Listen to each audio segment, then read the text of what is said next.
நீண்டு வளர்ந்த மரங்களை உடைய காட்டுல சோனா மற்றும் லல்லன் என 2 யானைகள் இருந்தன. சோனா மற்றும் லல்லன் தலைமையில் ஒரு யானை கூட்டமே இருந்து எல்லா யானைகளுக்கு இது 2ம் தான் தலைவன் தலைவி. மிகவும் மகிழ்ச்சியாக அவர்களது வாழ்வு இருந்தது. பின்பு குளிர்காலம் முடிந்து கோடை காலம் ஆரம்பமானது. இதனால் ஆறு குளங்களில் நீர் எல்லாம் குறைந்து நீர் வறட்சி ஏற்பட்டது. இதனால் அந்த யானை கூட்டம் தண்ணீரை தேடி வேறு இடம் செல்ல முடிவெடுத்து சோனா மற்றும் லல்லன் கூட்டத்தை வழிநடத்தி சென்றது. போகும் வழியிலேயே சிங்கங்கள் யானை கூட்டத்தை சுற்றி வளைத்தன. இதை கண்டு சோனா மிகவும் வருந்தினாள்.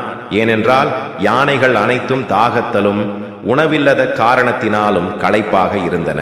ஆனால் லல்லன் இதையெல்லாம் நன்றாக உணர்ந்து தனியாளாக சிங்கங்களை எதிர்த்தான்.